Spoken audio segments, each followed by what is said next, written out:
சிம்பிளான டேஸ்டான mixed vegetable sambar தான் இன்றைக்கி நம்ம பார்க்க போகிறோம். 100 கிராம் துவரம் பருப்பை ஊற வச்சுக்கோங்க. அதில் 15 பல்லு பூண்டு போட்டுக்கோங்க, ஒரு பெரிய வெங்காயம் போட்டுக்கோங்க, ஒரு தக்காளி போட்டுக்கோங்க, மஞ்சத்தூள் போட்டுக்கோங்க. இல்லை ஒரு 3 விசில் வச்சு எடுத்துக்கோங்க. இதில் வேக வைக்கிறதுக்கு கடாயை வச்சுக்கோங்க, கொஞ்சம் எண்ணெய் ஊற்றிக்கோங்க, வெங்காயம் தக்காளி போட்டு வதக்கிக்கோங்க. நம்ம கட் பண்ணி வச்சுருக்க காய் எந்த காய் வேணாலும் சேர்த்துக்கோங்க. அதில் மஞ்சத்தூள் போட்டுக்கோங்க, கொஞ்சம் உப்பு போட்டுக்கோங்க, மிளகாத்தூள் காரத்துக்கு ஏற்ற மாதிரி ஒரு 3 ஸ்பூன் போட்டுக்கோங்க.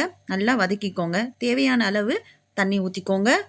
காய்ங்க நல்லா மூழ்கிற அளவுக்கு தண்ணி ஊற்றி நல்லா வேக வச்சு எடுத்துக்கோங்க. மசாலா எல்லாம் காய்களை இறங்கணும். நல்லா வெந்துடுச்சு. இப்போது வேக வச்ச பருப்பை அதில் கடைஞ்சி ஊற்றிக்கோங்க. நல்லா கலக்கி விட்டுக்கோங்க. இந்த ஸ்டேஜில் ஒரு ஸ்பூனு சாம்பார் பொடியை போட்டுக்கோங்க. நல்லா கலக்கி விட்டுக்கோங்க. சாம்பார் நல்லா ஒரு கொதி வரணும். இப்போ தாளிப்புக்கு ரெடி பண்ணிக்கலாம். கடாயை வச்சுக்கோங்க, வடகம் போட்டுக்கோங்க, தாளித்து கொதிக்கிற சாம்பாரில் போட்டுக்கோங்க. பெருங்காயமும் அதிலே போட்டுக்கோங்க. கழுவி வச்சுருக்கிற கொத்தமல்லியை அதில் சேர்த்துக்கோங்க. ஒரு கலக்கிக்கோங்க. அவ்வளோதான், கமகமக்கும் டேஸ்டான மிக்ஸ்டு வெஜிடபிள் சாம்பார் தயார்.